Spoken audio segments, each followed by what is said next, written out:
listen the significances of our forebears in waging the struggle of moral for self-determination.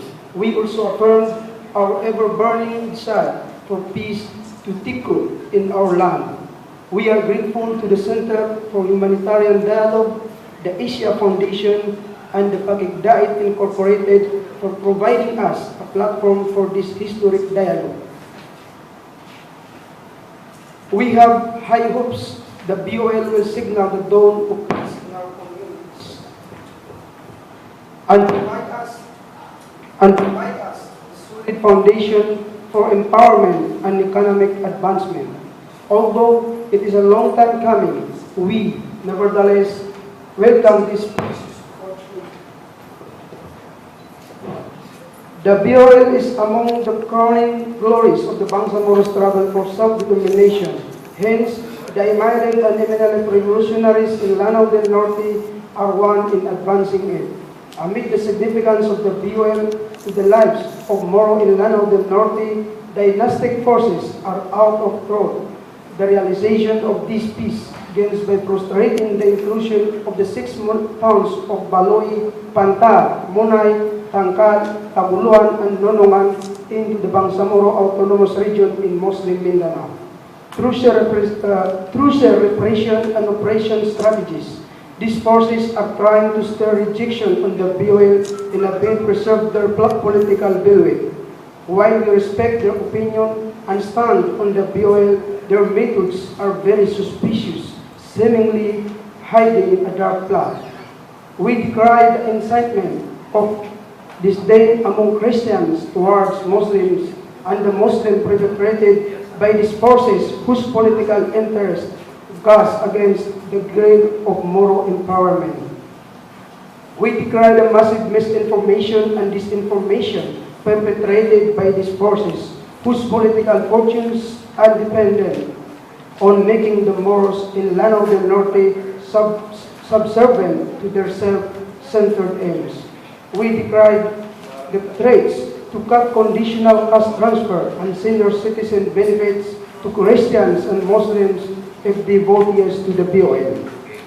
We are concerned that school officials in several towns like Linamon, Olambugan, Kauswagan, and Pona Piagapo have shown clear bias against BOL advocates. We ask the leadership of the Commission on Election to replace biased poll officials with those who stay neutral. We would even prefer that soldiers of the Armed Forces of the Philippines oversees the full process on February 6 to ensure its orderly conduct. We note that the successful conduct of the plebiscite in Cotabato City last January 21 is partly due to the role of AFP soldiers and the police in running the polling percent. If we leave these dynastic forces to their whims and caprices, we allow them to turn back the clock to the time of animosity and violence. Hence, we ask the government to ensure that these sinister signs are neutralized before this could wreak havoc on the Bangsamoro transition by messing up the We ask President Rodrigo Roa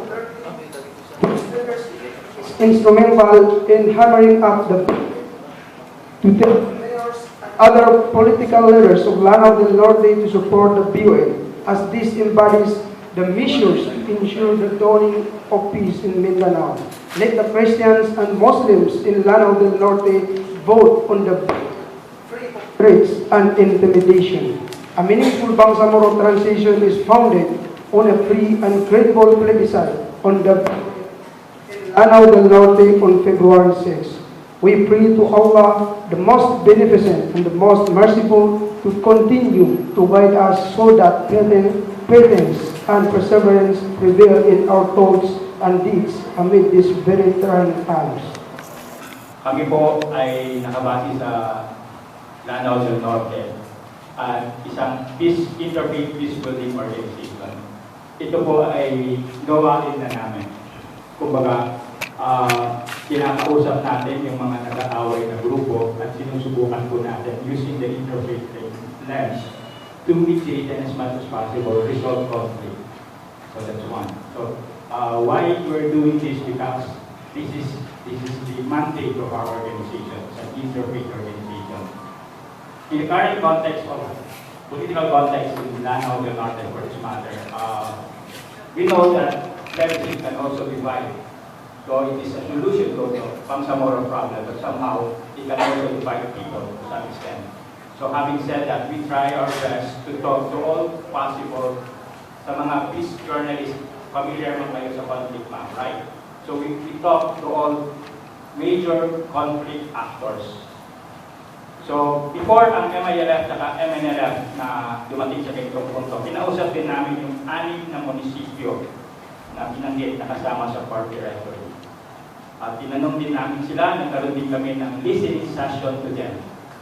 Nagkaroon din kami ng listening session sa iba't ibang sektor, sa mga religious sector, sa mga youth, at sa iba pa.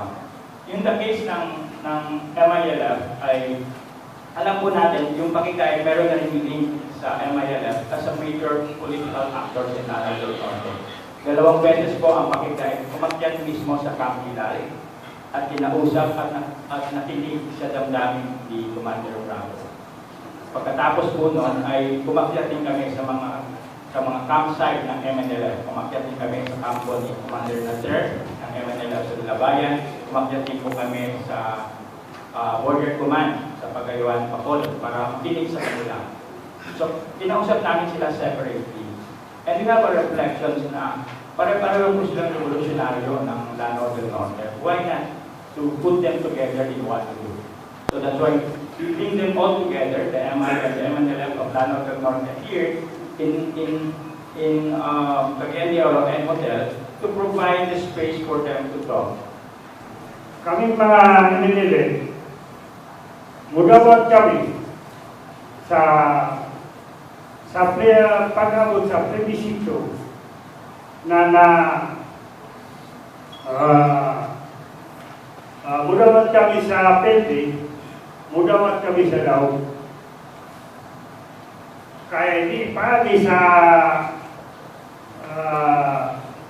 eleksyon para mahunaw na ang mga tao sa Lanao del Norte o sa ilang putaran, sa ilang padawgon. Muna kami sa MNLF, handa kami sa mudawat ni sa kwan, sa pendi, mudawat ni sa daw. Pero sa tunong namo, wala ilain ng tunong namo na para lang sa kapayapaan ng Mindanao. Anong approach ang ginawa natin na maiwasan natin yung gusto na resistance kung sakasakaling magsagawa natin dito by Pedro Rosales? Kung ang gobyerno o ang rebel forces design para sa peace process, atong nasuportahan. Dahil ang dream sa kanan ng mga citizen ng Mindanao alam ng sa kanila. Ang rebel forces, nag-rebelde sila para may food security, para may political security, meaning nag-rebel sila alam sa kanila. Karon, hindi na sila magamit sa medium na war sa mga kinistorya ngayon. Sa mga atong isupport. Yani, kung saan napunta sa campaign, na bisan kung saan ang nahitabo sa 6 municipalities na plebiscite para sa Lanao del Norte, pero February 6. Atong pinakampanya na mo faithful gapon sila mag-approve sa peace process. Meaning, kung ang pinakadakot ng problema na answer sa gobyerno kaya nakikistorya sa rebel force, ang pinakadakot ng problema sa Bangsamoro na parang tunay kalinaw nag-istorya sa gobyerno, nakuha ka niya. So meaning, ang pinakaugat, pinakadakot ng problema, nakuha, inaabis sa peace process. ang mga musulog tingali kung may mga problema, o na po sila na gagmay o sunod na lang. Kunya, kung nadala sa istorya, ang pinagdako, pinagawad na problema, ang mga musulog na ginagmay, dagko patalo ang ating peaceful process, peaceful means ang may mga solusyon.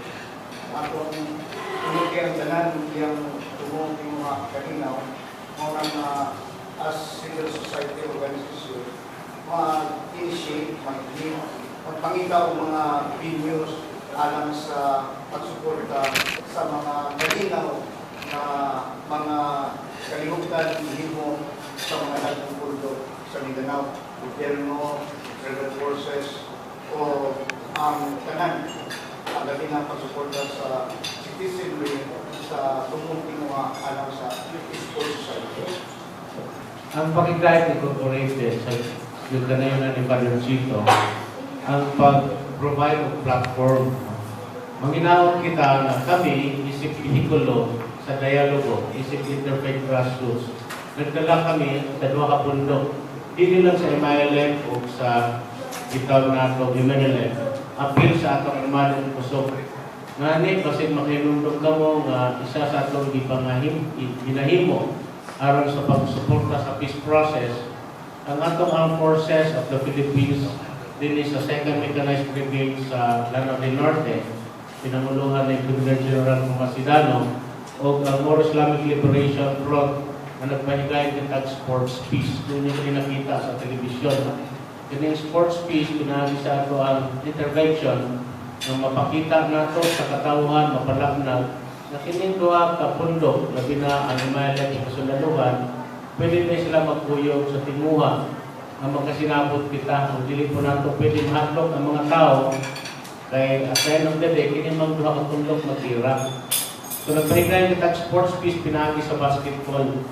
First time piling naitabo, ang 2 ka pundok, nagduwa o basketball, o itawag nato po no kining Budol Peace. Sa garaid, lumog na yung Budol 5. So, gusto man natin puspon ang bulang buhay. So, nauna sa matagusa, na may mo sa kalinaw, bisag ang mga terminology na itong gamiton, puspon po natin. Ang Budol 5 na tumagdungan kong kaon, magkinamon, sige tawag na mo ka na siya Budol Peace.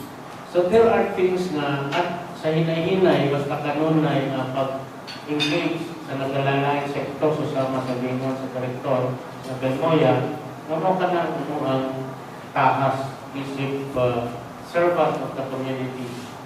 So, pinaagyan ang inahon kita nga magpaabot ganito sa katawhan ang mga gamot mo sa ato ang Moro National Liberation Front, ang Moro Islamic Liberation Front, sa pangaliya na masaktan sila. Tungod sa negosyasyon, ang nakuha lang taon ulong. So, tungod na rin ulong, itanglaan sa atong gobyerno sa Moro Islamic Liberation Front, kini sila nag-compromise, kana na lang. Karon kaya proseso man, kaya pangutana man sa pangkinatibukan, sila nagkanayon, na nangaliyamin, nag-request mi, ni-appeal mi, na kanan lang unong. Layo pang punta sa inyo, ito aman sa bukid, o kasagara sa armadong pundo, na adihan. Karon, kung dili na sila ma-appeal, na adihan mga armadong pundo, naapod din na ang itawag nato nga demobilization. Manginawag yung nasabtan din sa atong media, yung demobilization, party sa agreement na the moment magpirmahay ang Moro Islamic Liberation Front o ang gobyerno o mahuman ang plebisito, mag-demobilize ang atong mga MILF. Tinigitang nato PIA, ilang itupyan ang ilang mga armas nato sa independent commissioning body para mo-appeal sila sa mainstream sa society. Susama kanako kaninyo nga pwede maglatagaw nga naikagawasan. Sila nagkanayon nga dili na may gustong gumit pa o pusil, gusto may mugamit o gunit o bullpen o papel. Sa mga matanon din eh. Ngani na natrans ako kagahapon, kaya isa lang ka lang sa elevator galing. Nagdugay kayo sila nagkulat kung saan ipagsakang pagnako. Karon nag-reach out sila kanato na masabtan, matabangan nato sila na masusama kanato. Dili lang kay sa bukid lang sila magpuyo, dito sila magdakuan nilang mga armas di in parte sa gitawag natong agreement ang pagtupyan ng mga armas. Kini kuno naadihak tanan halos ang mga armadong kusog. The poorest provinces in the Philippines is armed. Direta sa Lanao del Norte, the poorest municipalities in Lanao del Norte kanang unom. Number 1 ang Taguluan, number 2 ang Tangkal, number 3 ang Munay. So dapat tinitabangan sa atong national government, dapat tinitabangan sa atong provincial government, dapat tinitabangan sa atong farm. Yawat puhon kini mga pataa, magpadayon silang pagtunga. Basig puhan, susama ka lang, kabalos lang na yung kinistorya, magsaya, magtinagalog kita. Who knows, no? Pasalamat ko ng attorney na nagpadayon sa pagtunga, nahin mo siyang abogado. So, manginawag ka na madaghan kita, nasusama kang attorney, madaghan ng attorney, magkasilabot kita, mag-away kita, pinagi sa pulo, hindi na kita magsumbagay. So, wapin yung mga pangalian at kung hangyo sa itong mga igsoon sa media na ipalapnag nato ang tinuod. Inubanan sa pag-research na atong sabton ang itawag nato na right to self-determination of the Bangsamoro. Kaya giling lang ni kagahapon, diling lang itong 2000, diling lang itong 2004, diling pa lang po din atong 2008, wala pa matao si Ma'am Paul. Kung magpasalamat kita kay Presidente Digong na siya mismo ang presidente nga nagkanayon in order to address the historical injustices committed to the Bangsamoro. We have to support this Bangsamoro organic law. Ang 3 days na gathering of the local MILF and MNLF commanders in Lanao del Norte is successful precisely because it's a breakthrough of putting them together in one venue and one platform for them to discuss, among other things, the upcoming plebiscite comes February 6, wherein the 6 municipalities of Lanao del Norte is a proposed part of core territory. In their discussions, they were able to identify 4 possible scenarios. The first scenarios that they identify is the 6 municipalities were able to have a double majority, so therefore that's the very good scenario. The second scenario is that not all of the 6 municipalities were able to have a double majority. The third scenario is not all of the 6 municipalities were able to have or got the double majority, and the last scenarios they identify as the possible cancellations of the plebiscite because of the continuing violent event. But generally, the MILF and the MNLF leaders in unison committed that whatever the results of the plebiscite, they would respect, precisely because the MILF is now in agreement with the government to successfully implement what is written in the Bangsamoro Organic Law. So that's one. But one cannot also dispute the fact that there are groups or sectors that would like to really frustrate the intention of the BOL. So, but as far as the MILF and MNLF is concerned, what they really want is to have a peaceful and a credible plebiscite, precisely because the fact that they already agreed with the political settlement with the government, they no longer see that their political agenda can be won by wars, but rather through the implementations of what was written in the FAB, the CAB, and now the Bangsamoro Organic Law. So we are very, very happy, and we're very hopeful that they committed that whatever the results of the plebiscite, they have to respect that.